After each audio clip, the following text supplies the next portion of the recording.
In this session, we are going to study about sampling.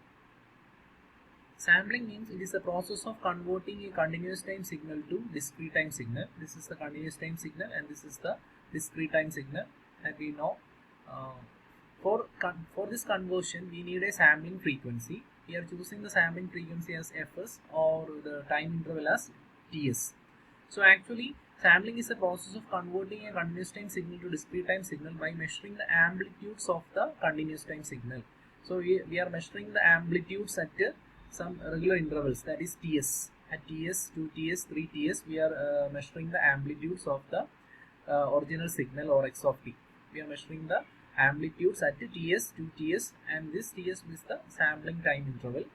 So this obtained value is known as the sampled version of the original continuous time signal. So this is a continuous time signal, this is a discrete time signal. This process of conversion is known as sampling. So in order to do the sampling process, we should satisfy some conditions, and that is defined by this sampling theorem. Sampling theorem states that a band limited signal of finite energy which has a frequency component, frequency components higher than omega h radians per second may be completely recovered from the knowledge of its samples if the sampling frequency omega s greater than or equal to 2 omega h or fs greater than or equal to 2 fh. Here fh is the highest frequency component of the input signal. The highest frequency component of the input signal is defined as fh. For this sampling process, we need a sampling signal. That sampling signal should have a frequency fs, and that fs should be minimum value should be 2 times fh. So we are choosing a sampling signal, and the sampling signal frequency should be 2 times this highest frequency component of x of t, that is fh. That is fs should be greater than or equal to 2fh. That is the condition. Minimum condition is fs is equal to 2fh. That condition is known as Nyquist rate. So the minimum sampling rate or sampling frequency is known as Nyquist rate. So this condition should be maintained for sampling. So fs equal to 2fh is known as Nyquist rate.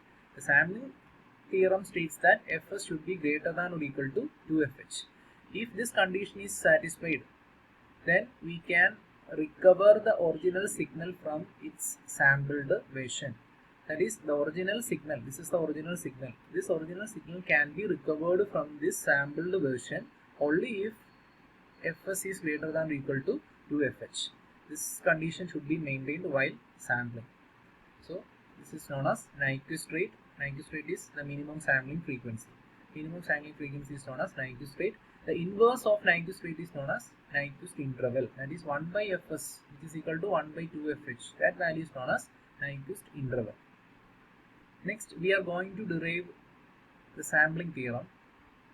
Actually, x of t, we are considering this x of t as the continuous time signal or the input signal, and this signal has a highest frequency component. We define it as fh. So if we consider the spectrum of x of t Fourier transform x of omega, or x of t spectrum x of omega with the highest frequency component fh or omega h, and the magnitude at omega is equal to 0 value is 1. So we are assuming the spectrum of x of t as a triangular wave with highest frequency component omega h. We should know the highest frequency component value, that is defined as omega h, and this magnitude is taken as 1. And for this sampling, we need an external sampling signal. Here we are choosing a sampling signal s of t, and this is a train of impulse function. Train of impulse function means it is a summation of a shifted replica of impulse values, and it is defined here. The train of impulse value s of t, the sampling signal is defined as s of t is equal to summation n is equal to minus infinity to infinity del of t minus n ds. If we put the value of n from 0, minus, plus value, we will get some del of t values. Then adding this del of t shifted values, we will get the sampling signal. That sampling signal is known as train of impulse. It is a summation of shifted values of impulse function. So it is known as train of impulse function. So this signal is used for sampling. So this is the signal we are using for sampling the continuous time signal. So when this process is done, we will get the output, sampled output, as in this way. So actually we are multiplying x of t with the s of t to obtain the sampled output. So this is the sampled output. We are multiplying x of t with the s of t to obtain, x of t is multiplied with s of t to obtain the sampled output. So this is actually a multiplication process. Different sampling methods are there. Here we are considering only the simple sampling method, that is just multiplying x of t with s of t. We will get the sampled output. This is the sample output. So x of t, this is x of omega, this is the spectrum of x of t. So what is the spectrum of s of t? So if we take the Fourier transform of s of t, we will get s of omega. We can calculate s of omega from this equation. If we calculate the Fourier transform of s of t, then here the magnitude is 1 and summation del of t n of t minus nds. S of omega will be a similar equation, only one difference here, it will be 2 pi by ts into summation minus infinity to infinity del of omega minus n omega s, a similar equation to del of t with a difference. T is replaced by omega and here it is 1 is replaced by omega s.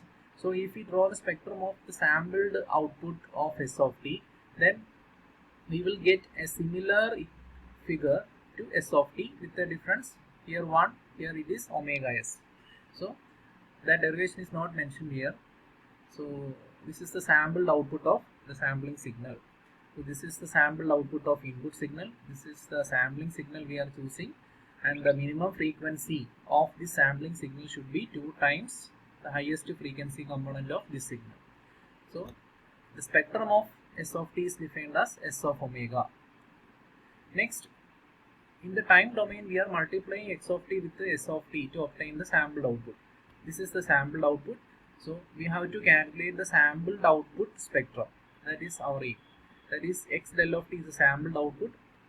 We are going to find out the sampled output spectrum, or we are going to find out the Fourier transform of x del of t. Fourier transform of x del of t. Actually x del of t is equal to x of t into s of t. We have to calculate the Fourier transform of x del of t, that is x del of omega. That proof is we are going to discuss how x del of omega is obtained. So actually x of t is equal to x del of t, the sampled output x del of t. This is the x del of t, which is x of t into s of t. X of t into s of t is known as x del of t. So this section is the multiplication step. We want to calculate the Fourier transform of x del of t. Okay. So s of t is defined as the train of impulse function. The sampled signal can be obtained by multiplying, which already we discussed, x del of t is equal to x of t into s of t. Substituting the value of s of t. S of t is substituted here. So x del of t is equal to x of t summation del of t minus nds, and this equation is represented by equation 1. X del of t is equal to multiplication value x of t into s of t is equation 1. And by substituting the value of s of t in this equation, equation 1, we will get x of t is equal to summation, just substitution.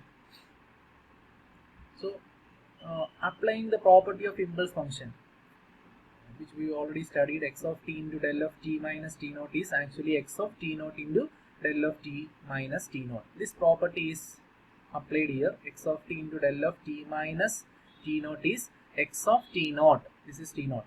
X of t naught into del of t minus, summation will be there. So this equation becomes x of nts into del of t minus nts. T naught is nts. So this equation, the above equation becomes in this form. So actually we want to calculate the Fourier transform of the sample output. So apply Fourier transform to equation 1.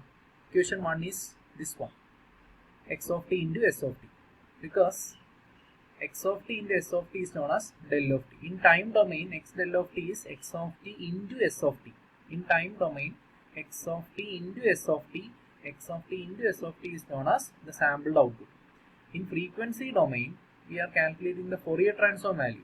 So x in time domain it is x of t into s of t. So applying Fourier transform, x del of omega will be Fourier transform of x of t into s of t. So Fourier transform of x of t into s of t is defined by a new property, that is multiplication property of continuous time Fourier transform. So x del of omega, x del of t Fourier transform will be x del of omega, which will be 1 by 2 pi into x of omega convolution s of omega. So this is the Fourier transform of x of t into s of t. X of t into s of t Fourier transform is 1 by 2 pi x of omega convolution s of omega, and this property is known as multiplication property of continuous time Fourier transform. So substitute the value of s of omega in this equation. So x of omega into s of omega. S of omega is the equation which already I told. So substituting the value of s of omega, actually it is omega s or 2 pi by ts. So this value is substituted here. So again this equation becomes in this way. Again we are using a property here. X of omega convolution del of omega minus n omega is actually x of omega minus n omega s. Here 2 pi cancel, the 1 by ts is constant, so summation x of omega minus, here it is a property, convolution of any signal with the del function will be that signal itself. Similarly, x of omega convolution del of omega minus n omega s will be x of omega minus n omega s. This is the sampled output value, the spectrum of sampled output value. So this is the expanded version of the sampled output. If we look at the figure, we calculated the sampled output x del of omega as 1 by ts summation x of omega minus n omega s. Actually this is a shifted replica of the original signal x of omega. So it is a shifted replica of x of omega multiplied with an amplitude 1 by ts. 1 by ts is fs. So the original signal is this one. So the shifted replica of x of omega minus n omega s means shifted replica of the original signal. Now, here x of omega minus omega s is plotted. Summation of x of omega minus n omega s is plotted here. This is the sampled version of the output. That is we getting from the final equation. So if we consider the three cases, that is if sampling is done with omega s greater than 2 omega h, so this sampling condition is satisfied by sampling theorem. So we will get the spectrum like this. Here we can recover the original signal from the sampled output. The original signal, so sampling theorem states that the original signal can be recovered from the sampled output if omega s greater than or equal to 2 omega h. Here it is greater than 2 omega h, and so we can recover the signal from the sampled output. So this is the spectrum of in this case. Then case 2, if omega s is equal to 2 omega h or fs is equal to 2 fh, then the spectrum will be like this. Here also we can recover the original signal from the sampled output. But in case 3, that is